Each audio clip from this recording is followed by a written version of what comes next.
Good morning. Happy Monday. I'm a little bit later this morning, just because I'm going into work a little bit later. Got a big meeting tonight and it's going to be a long day. So chose to go into work a little bit later. But how are you on this Monday morning? I'm excited. After the long day today, I get a few days off and going to escape the Florida heat for a few days and get some work done on our cabin up in North Carolina. So I'm excited about that. But here's my thought for you today.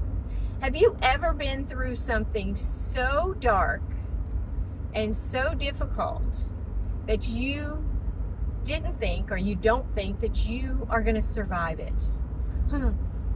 I would think that all of you listening are raising your hand right now saying, yes, that's me. I'm right in the middle of it, or I have been there before. Well, I was doing my devotions this morning, and I've just really been reading through the book, both books of 1 Corinthians and 2 Corinthians. And so I'm in 2 Corinthians right now, chapter 12. And one of my most favorite verses was in my morning reading. And it is 2 Corinthians 12:9. And this is what it says, and it depends on what version you have. My grace is sufficient for you.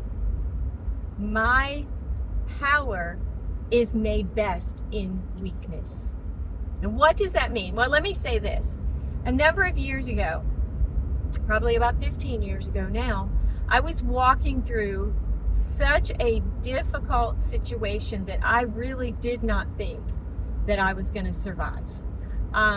I thought that the stress was going to be way too much, too overwhelming, and that I was just going to buckle underneath. I felt like I was buckling underneath the weight of it. And the situation was that my mom was sick. She had cancer. She had been battling it for a few years, and she was in the final stages. And I was her caregiver. And to, and still be a wife and a mom, and I homeschooled my kids, and it was worked. It was a very, very difficult, dark time. And I really didn't think that I was going to survive. And I remember prior to going into that dark, difficult time in my life, season in my life, I was praying one day, and I was really, Lord, I need you. I don't know what to do here. And he spoke these words to me. He said, Wendy, my grace is sufficient for you. And I didn't like those words at the time. I was like, Lord, that's it? That's all you have for me? And see, I had emerged out of a season in my life where the Lord had been pretty silent, pretty quiet. And I didn't feel like I was hearing him like I had in times past. And so when I heard him say that to me, just in the stillness of my heart, I remember thinking, you have been so silent toward me for so long. And now you finally speak, and I'm so grateful to hear your words, but that's it? And I'm embarrassed to even say that was how I responded at the time. That's it? That's all you got? My grace is sufficient for you? Everything in my life is topsy-turvy, and I want you to come in and rescue me, and you just said my grace is sufficient.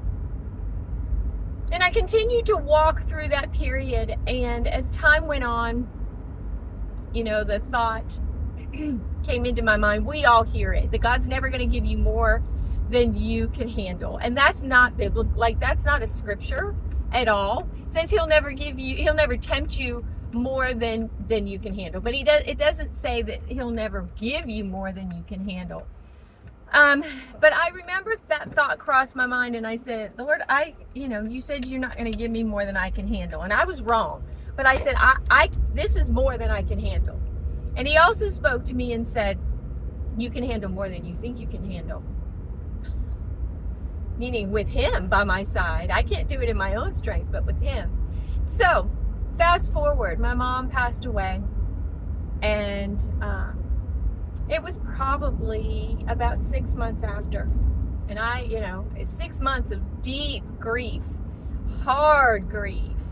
I was depressed. I was, it was deep grief and mourning. And finally, as I started to emerge out of that period of my life, the Lord said to me in my prayer time, go back and finish reading the rest of that verse where I said, my grace is sufficient for you. So I went back and I looked it up. And as I read the second part of that verse, I just started to weep and cry, because that's where it says that when we are weak, he is strong, that his strength is made perfect in our weakness. And I just was so overwhelmed with what God was speaking to me at that time, and still to this day, because here's the beauty of it all. We think grace, that grace is God's unmerited, unearned favor in our life. And it is. He offers his grace to us. We don't get what we deserve because of his grace and his mercy. So grace is a wonderful gift of salvation. But his grace is also power in our weakness. I just want you to stop and think about that for a moment. When we are weak, his grace makes us strong. His power floods our life and floods our soul. When we don't think we can go on, when we don't think we can take one more ounce of bad news, his grace sweeps in and carries us. And so it was so powerful to me, because 6 months after the darkest time up to that point in my life, I survived. And I didn't really feel like I was thriving, but I survived. And it wasn't anything that I had done. It wasn't anything that I accomplished on my own. It was God's grace that carried me through. God's grace carried me through. So I could preach a whole sermon on that, but I revisit that season in my life, and I could sit here and cry once again, not only for the feelings that it brings up in me of everything that I walked through, but the thankfulness and the gratitude that I have for the Lord, to the Lord, for carrying me through. He never promised us a bed of roses. He said life's going to be hard, and in this life you will have troubles and trials and difficulties, but I have overcome the world, he said. And so if you're walking through a dark time in your life and you're not getting the answer that you would like to get from the Lord, doesn't seem like he's coming through the way you want him to come through, or he's silent in your life, take it from me that his grace is sufficient and his power is made strong in your weakness. Trust in him today. Grab hold of him, even though you can't see it and you might not necessarily feel it. He's carrying you through, and one day you'll be able to look back and say, Lord, thank you for that grace. Thank you for that power that enabled me to survive and ultimately thrive. Happy Monday, y'all. I love you guys, and I pray that you have a great one today, and we'll talk again next week. See you later.